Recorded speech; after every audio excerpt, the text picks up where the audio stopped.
신약성경 사도행전 20장 7절에서 12절 말씀입니다. 제가 봉독하겠습니다. 그 주간의 첫날에 우리가 떡을 떼려 하여 모였더니 바울이 이튿날 떠나고자 하여 그들에게 강론할새 말을 밤중까지 계속하며 우리가 모인 윗다락에 등불을 많이 켰는데 유독으로 하는 청년이 창에 걸터 앉아 있다가 깊이 졸더니 바울이 강론하기를 더 오래 하며 졸음을 이기지 못하여 3층에서 떨어지거늘 이렇게 보니 죽었는지라. 바울이 내려가서 그 위에 엎드려 그 몸을 안고 말하되 떠들지 말라, 생명이 그에게 있다 하고 올라가 떡을 떼어 먹고 오랫동안 곧 날이 새기까지 이야기하고 떠나니라. 사람들이 살아난 청년을 데리고 가서 적지 않게 위로를 받았더라. 우리를 위한 하나님의 말씀입니다. 이제 담임 목사님께서 성경적인 교회 공동체라는 제목으로 하나님 말씀 전해 주시겠습니다. 살아계신 하나님, 이 시간 저희들이 하나님의 음성을 듣기 원합니다. 연약한 종이 감히 하나님의 말씀을 들고 섰사오니 종의 모습을 십자가 은혜로 감추시고 오직 성령께서 역사하사 하나님의 말씀만 되어게 하시고 우리 모두가 살아계신 하나님의 음성을 듣게 하옵소서. 예수님의 이름으로 기도합니다. 아멘. 사도행전 말씀을 주일 예배 때 함께 나누다가 지난 연말 연초 때는 다른 말씀을 나누었습니다. 이제 다시 사도행전 말씀으로 돌아가겠습니다. 사도행전 1장에서 예수님은 제자들에게 예루살렘을 떠나지 말고 아버지의 약속하신 성령을 기다리라 그렇게 말씀하시고 하늘로 올려가셨습니다. 사도행전 2장을 보면 그 말씀을 받은 제자들이 예루살렘을 떠나지 않고 성령 받기 위해서 전혀 기도에 힘쓰다가 오순절날 드디어 강한 바람소리와 불의 현 모양의 성령의 충만함을 받음으로 예루살렘 교회가 시작됐습니다. 그리고 3장 4장을 보면 예루살렘 교회가 폭발적으로 부흥합니다. 하루에 3,000명, 5,000명이 회개하고 주께 돌아오는 역사가 일어났습니다. 그러다가 사도행전 7장을 보면 스데반 집사님이 예수를 전한다고 하는 것 때문에 돌에 맞아 순교하게 됩니다. 그리고 환란이 일어나자 사도들을 제외한 모든 그리스도인들이 예루살렘을 떠나게 됩니다. 그러나 그 일로 사도행전 1장 8절 말씀, 예수님이 하신 말씀이죠. 오직 성령이 너에게 임하면 너희가 권능을 받고 예루살렘과 온 유대와 사마리아와 땅끝까지 이르러 내 증인이 되리라 하신 이 말씀이 이루어지게 됐습니다. 사도행전 8장 4절은 이렇게 기록합니다. 그 흩어진 사람들이 두루 다니며 복음의 말씀을 전할세.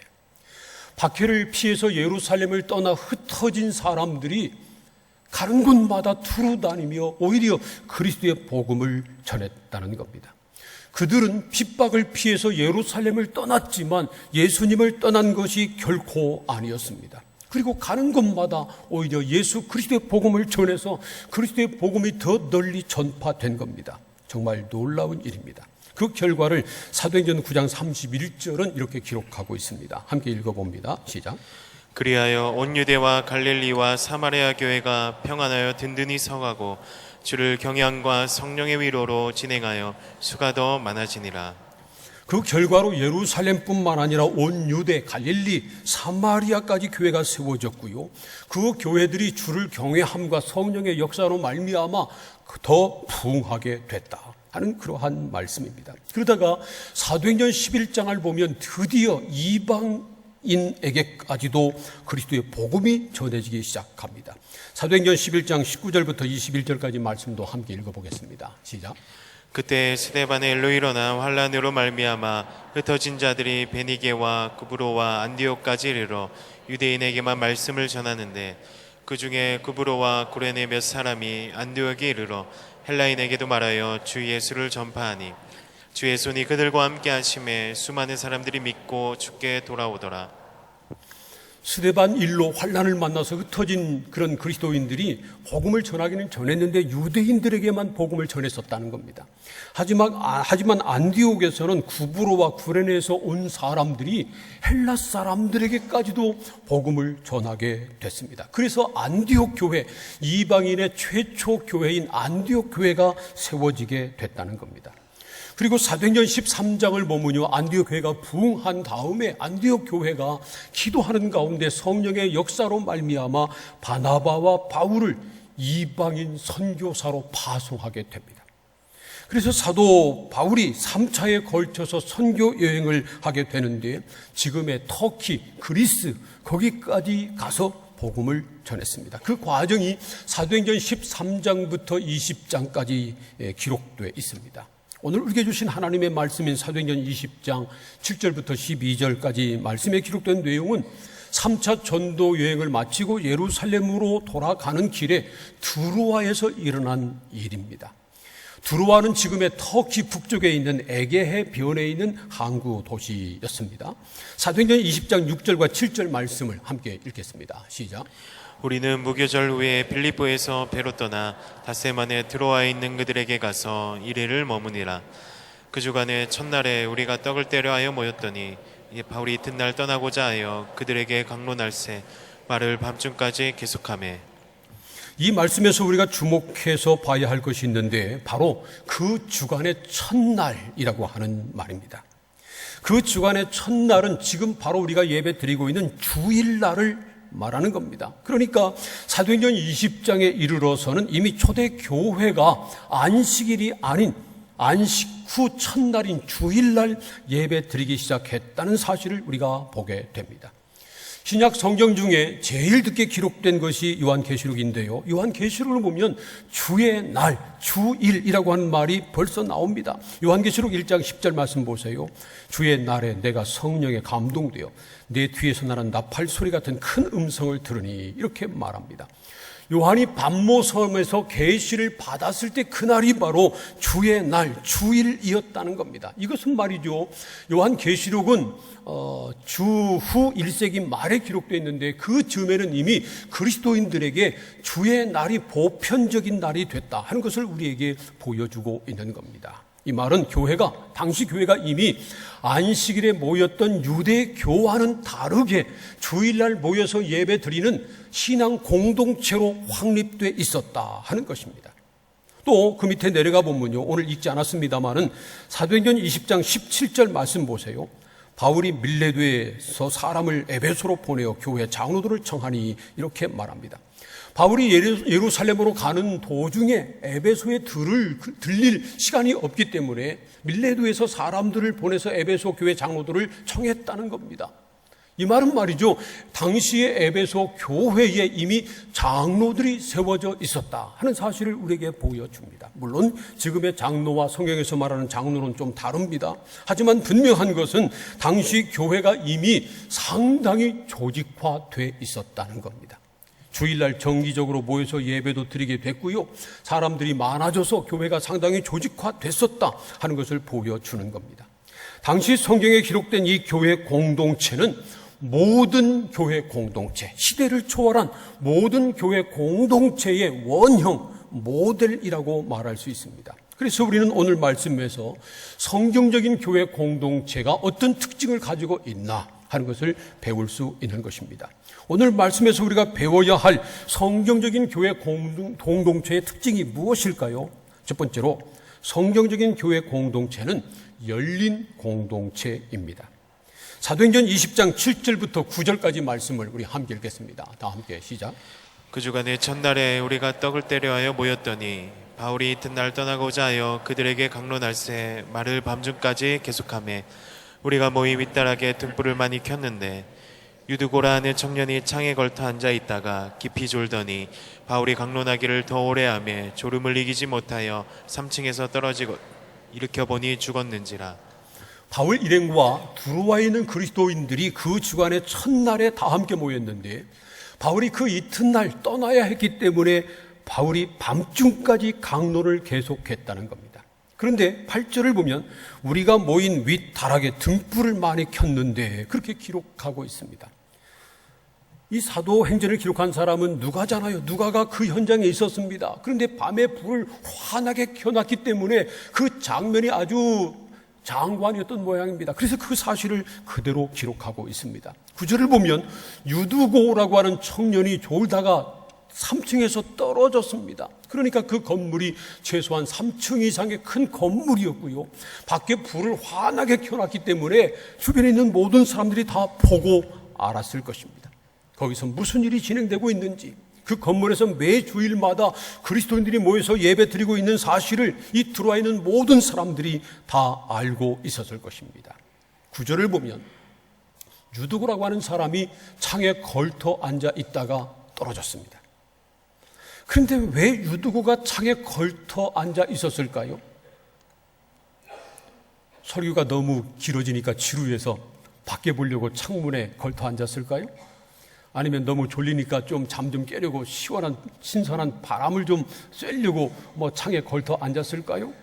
아마 그보다는 그곳에 사람들이 너무 많아서 너무 많이 모여있기 때문에, 그래서 창가까지도 사람들이 다 있었고 유도구는 어쩔 수 없이 창문에 걸터 앉아 있었을 가능성이 더 많습니다. 생각해 보세요. 사도 바울이 왔습니다.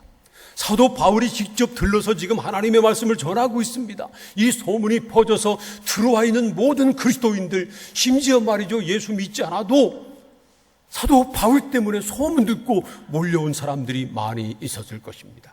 그 모임은 비밀 모임이 아니었습니다. 누구나 참석할 수 있었고요, 밤이 되자 대낮처럼 불을 밝혀놓고 모든 사람들에게 공개한 그러한 열린 모임을 갖고 있었다는 겁니다. 그 사실은 당시 교회 공동체가 세상에게 열려진 그러한 열린 공동체였다 하는 사실을 우리에게 가르쳐주고 있습니다. 그러므로 성경적인 교회 공동체는 세상을 향해서 열린 공동체이어야 합니다. 예수 그리스도를 주로 믿음으로 구원받은 사람들의 모임인 교회 공동체는 특별한 사람들만을 위한 공동체가 아니라는 겁니다. 사도행전의 교회 공동체는 유대인만을 위한 공동체가 아니었습니다. 또 사도행전 13장 이후에 나오는 교회 공동체는 이방인들만을 위한 공동체도 아니었습니다. 성경은 분명하게 유대인이나 이방인이나 헬라인이나 차별이 없다고 가르칩니다. 당시 교회 공동체는 남자만을 위한 공동체가 아니었습니다. 어른만을 위한 공동체도 결코 아니었습니다. 성경적인 교회 공동체는 남녀노소 빈부 귀천의 차별이 전혀 없는 세상 모든 사람들에게 열려 있는 공동체였습니다. 지금은요, 이런 말을 들어도 별 감동이 없어요. 당연하게 여겨집니다. 그러나 그 당시에 그 사실은요, 아주 혁명적인 것이었습니다. 생각해 보세요. 유대인들에게 한 공간에서 유대인뿐만 아니라 이방인들이 함께 예배드린다, 있을 수 없는 일이었습니다. 헬라인들에게 다른 야만인들과 더불어서 함께 예배드린다, 이것도 불가능한 일이었습니다. 당신은 로마가 세계를 지배하고 있었을 때입니다. 로마인이 피지배국 식민지 사람들과 함께 예배를 드린다, 놀라운 일입니다. 당신은 신분 제도가 있었습니다. 주인이 있었고 종이 있었습니다.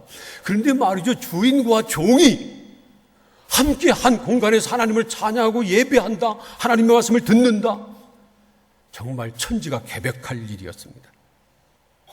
그 정도로 그 사실은 당시에 혁명적이었는데, 성경적인 교회 공동체는 세상 모든 사람들에게 열린 공동체이었다는 것을 우리에게 보여주고 있는 겁니다.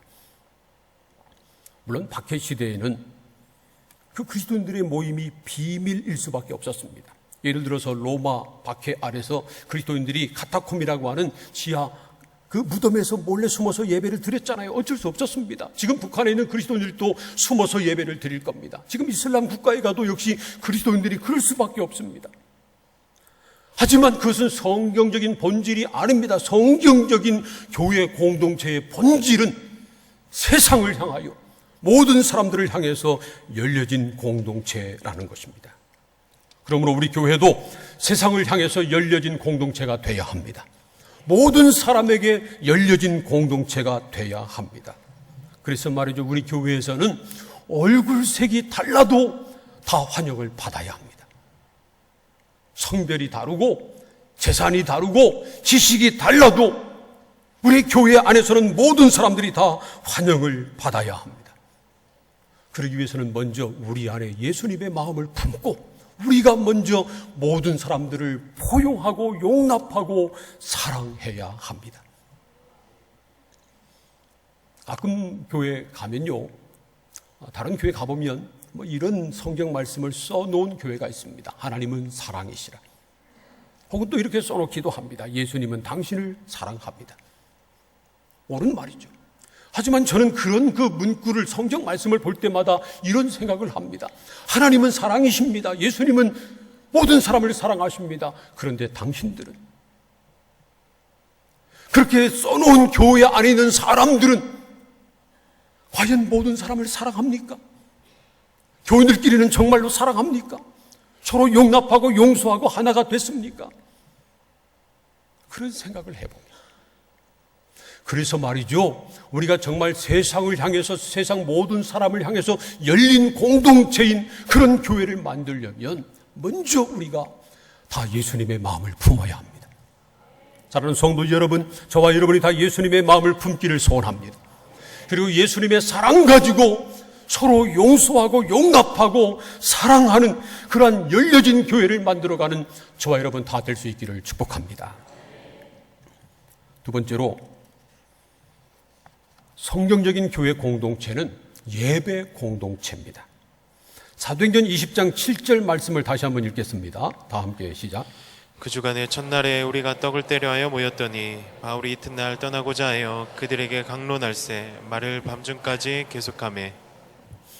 그 주간 첫날에 들어와 있는 그리스도인들이 다 함께 모였는데 떡을 떼려고 모였다는 겁니다. 그리고 바울이 그들에게 밤중까지 강론했다고 말씀합니다. 떡을 뗀다고 하는 것은 바로 성찬식을 일컫는 겁니다. 그리고 강론했다고 하는 말은 예배 중에 설교했다는 것입니다. 그래서 말이죠, 킹 제임스 버전 영어 성경을 보면 이 부분을 Paul preached unto them, 바울이 그들에게 설교를 했다, 그렇게 번역을 했습니다. 설교와 성찬은 초대교회 예배의 두 핵심이었습니다. 사도행전 20장 7절도 그 사실을 보여주고 있는 겁니다. 그러니까 성경적인 교회 공동체는 바로 예배 공동체라는 겁니다. 교회는, 성경적인 교회는 세상 모든 사람에게 열려진 공동체입니다. 그러나 아무나 다 불러다 놓고 먹고 마시는 그런 공동체가 아니라 하나님께, 살아계신 하나님께 예배하는 예배 공동체라는 겁니다. 물론 사도행전 2장을 보면 예루살렘 교회에 함께 모인 성도들이 모여서 하나님을 예배하기도 했고요, 뿐만 아니라 함께 모여 사랑과 기쁨을 나누는 교제가 있는 코이노니아 공동체이기도 했습니다. 더 나아가서 물건을 서로 통용하고 어려운 사람을 돕고 섬기는 디아코니아, 봉사 공동체이기도 했습니다. 그러나 가장 중요한 교회의 본질은 다름 아니라 예배라는 겁니다. 그리고 예배의 핵심은 설교와 성찬이었습니다. 이 두 가지 중에서도 더 중요한 것은 바로 설교였습니다. 사도행전 20장 7절을 보세요. 바울이 밤중까지 설교를 계속했습니다. 떡을 뗀 것은 잠깐이고요, 바울이 긴 시간 설교를 했습니다. 그들이 몇 시에 모였는지 우리는 모릅니다. 성경에 기록하고 있지 않기 때문에 그렇습니다. 그러나 대낮에 모였음이 분명합니다. 그런데 바울이 다음 날 떠나야 했기 때문에 조금이라도 더 하나님 말씀을 전하기 위해서 밤중까지 말씀을 전했습니다. 이 밤중까지 전했다고 그랬는데요, 그냥 뭐 지금으로 말하면 한 9시, 10시를 말하는 것이 아니라 적어도 12시 이상 되는 것을 말합니다. 그래서 표준 세번역은요, 밤이 깊도록 그렇게 번역을 했습니다. 참 바울도 대단한 사람입니다. 바울이 지금 다음 날 먼 여행을 떠나야 됐습니다. 뭐 요즘처럼 말이죠, 편하게 차를 타고 간다면, 뭐 기차를 타거나 버스를 타고 간다면 뭐 가는 도중에 잠을 자면 되니까, 그러니까 그 전날 밤을 새워 뭐 설교하거나 얘기해도 상관없습니다. 그러나 그 당시는 대부분 걸어 다녔습니다. 또 여정이 얼마나 불편했습니까? 그러니까 긴 여정을 떠나려면 말이죠, 그 전날은 편히 쉬는 것이 당연했습니다. 그러나 바울은 쉬지 않고 밤새 하나님 말씀을 전하고 성도들과 대화를 나눴습니다. 한 말씀이라도 더 전하고 싶은 그 열정이 바울에게 넘쳤기 때문입니다. 근데 사실은 말이죠, 바울만 그런 것은 아니었습니다. 드로아의 그리스도인들의 열정도 역시 대단했습니다.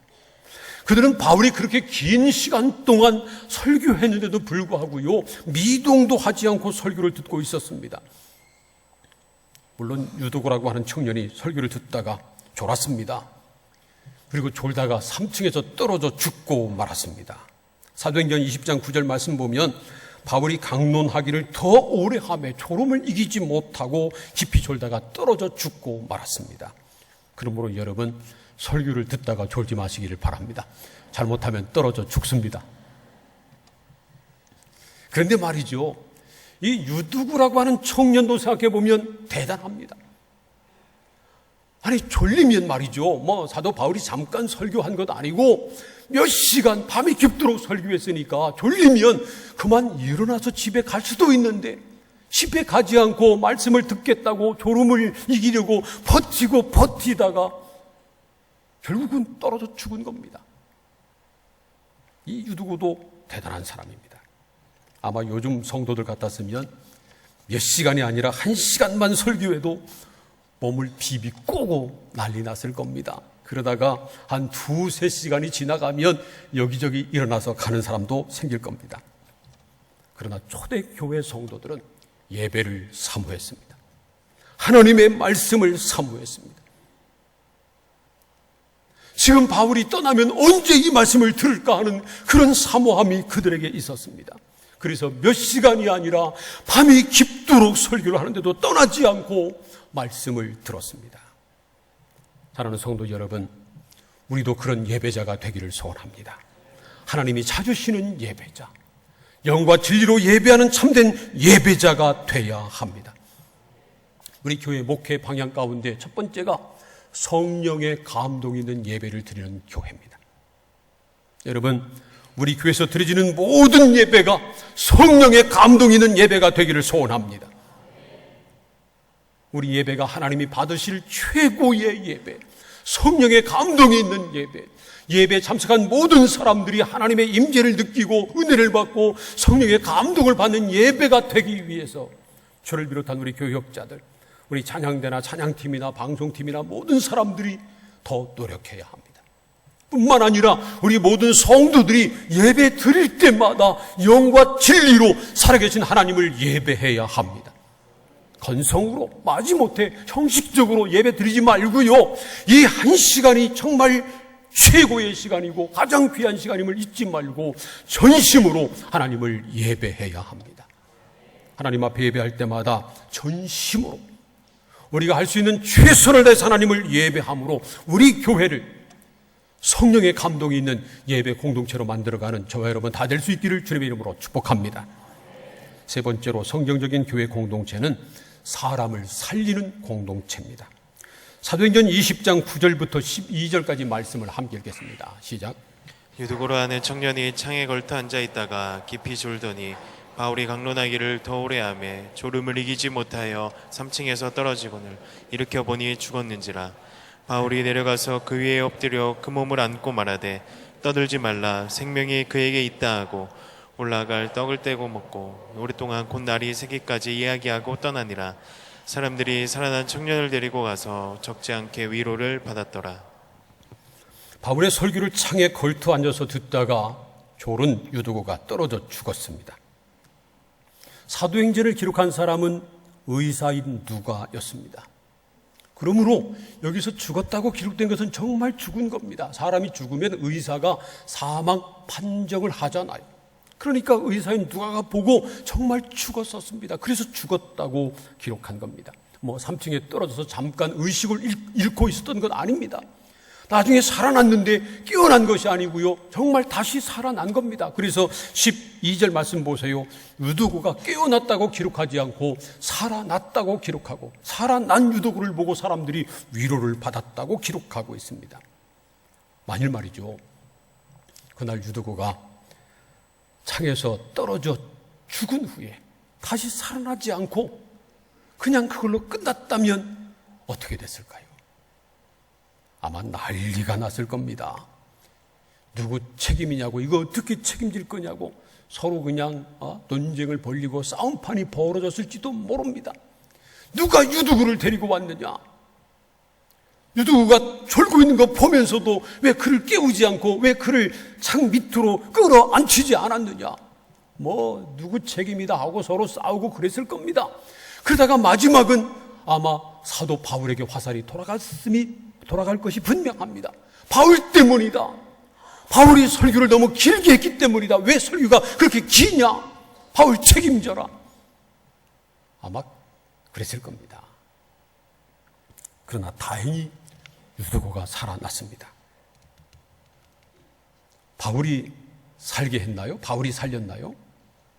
오늘 성경 말씀을 보면 바울이 그를 살렸다고 하는 말은 전혀 기록되어 있지 않습니다. 그러니까 유두구를 살린 분은 하나님이셨습니다. 하나님이 창에서 떨어져 죽은 유두구를 살려주신 것입니다. 의사인 누가가 봐도 분명히 죽었던 사람인데 하나님이 다시 살리신 것입니다. 하나님이 유두구를 왜 다시 살리셨을까요? 젊은 사람이 떨어져 죽어서 불쌍해가지고 살려주셨을까요? 뭐 그런 마음도 있으셨을 겁니다. 그러나 그보다 더 중요한 것은 교회 공동체가 사람을 죽이는, 사람이 죽는 그런 공동체가 아니라 죽은 사람도 살리는 공동체라고 하는 것을 보여주시고 싶으셔서 그래서 아마 살려주셨을 것입니다. 교회 공동체는 사람을 죽이는 공동체가 아니라 살리는 공동체이기 때문입니다. 교회의 머리가 되신 십자가에 달려 죽으심으로 자기 핏값으로 교회를 세우신 예수님께서 십자가에 달려 죽으신 이유는 교회를 통해서 죽어가는 사람을 살리시려고 십자가에 달려 죽으신 것입니다. 그래서 교회는, 그리스도의 몸인 교회는 그리스도의 이름으로 사람을 살리는 일을 해야 합니다. 사랑하는 성도 여러분, 우리 교회가 사람을 살리는 교회가 되기를 소원합니다. 그러기 위해서는 우리가 해야 할 일이 있습니다. 바로 죽은 사람을 끌어안는 것입니다. 다시 한번 사도행전 20장 10절 말씀을 읽겠습니다. 다 함께 시작. 바울이 내려가서 그 위에 엎드려 그 몸을 안고 말하되 떠들지 말라, 생명이 그에게 있다 하고. 바울이 내려가서 죽은 유두구 위에 엎드려서 그를 끌어안았습니다. 아마 그 모임 안에 사도 바울이 지금 제가 위치하고 있는 것처럼 제일 안쪽에 있어서 안쪽에서 설교하고 있고 많은 사람들이 이렇게 둘러 있었을 것입니다. 뭐 그런 일이 일어난 다음에 사람들이 뛰쳐나갔을 텐데 뭐 문 쪽에 있는 사람이 제일 먼저 나갔겠죠. 그러니까 맨 안쪽에 있었던 바울이 늦게 나갈 수밖에 없었을 겁니다. 사도 바울이 나가봤더니 사람들이 난리가 났어요. 뭐 시끄럽고 막 소리치고 난리가 났습니다. 그래서 사도 바울이 사람들을 물리치고 땅에 죽어있는, 나자빠져 있는 유두고 위에 엎드려서 그를 끌어안고 말했습니다. 떠들지 말라. 떠들지 말라. 얼마나 많은 사람들이 떠들었으면 그렇게 떠들지 말라고 말했을까요? 사실 그때 사도 바울 외에는 누구도 유두고를 끌어안지 않았습니다. 사도 바울만 유두고를 끌어안았습니다. 다른 사람들은 떠들고 소리치고 있었을 뿐입니다. 그러나 바울은 유두고를 끌어안았습니다. 아마도 하나님이 그런 바울의 모습을 보고 그때 유두고를 살려주신 것 같습니다. 그 순간 하나님이 유두고를 살리신 겁니다. 바로 그겁니다. 사람을 살리려면요, 죽어가는 사람을 살리려면요, 소리치지 말고 끌어안아 주어야 합니다. 여러분의 자녀들을 살리려면 잔소리하지 말고 야단치지 말고 소리치지 말고 자녀를 끌어안아 주어야 합니다. 부부간에도요, 서로 살리려면요, 바가지 긁지 말고 싸우고 욕하지 말고 서로 끌어안아 주어야 합니다. 우리 교회 안에서도요, 죽어가는 사람을 살리려면 네 잘못이다, 내 잘못이다, 왜 이런 일이 벌어졌느냐, 서로 싸우고 소리치지 말고요, 서로 상처를 보듬어주고 쓰다듬어주고 끌어안아 주어야 합니다. 끌어안아 주어야 사람을 살릴 수 있습니다.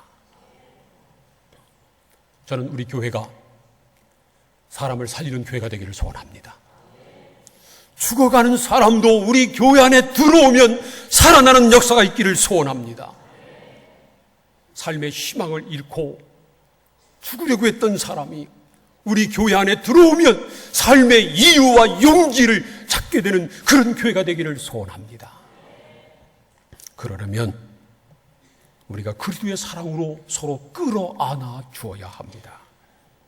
사랑하는 성도 여러분, 우리가 서로 끌어 안읍시다. 서로 상처를 내지 말고 서로 끌어 안아 줍시다. 지금 이 시간에 옆에 있는 분들을 한번 끌어 안아 주겠습니다. 이성 간에는 끌어 안지 마시고 같은 동성이면 한번 정말 끌어 안아 줘 보세요. 그냥 손만 잡지 말고 저를 끌어 안아 줘 보세요. 끌어 안지 않는 분들 많은데 끌어 안아 보세요. 왜 우냐고 밀치지 말고요.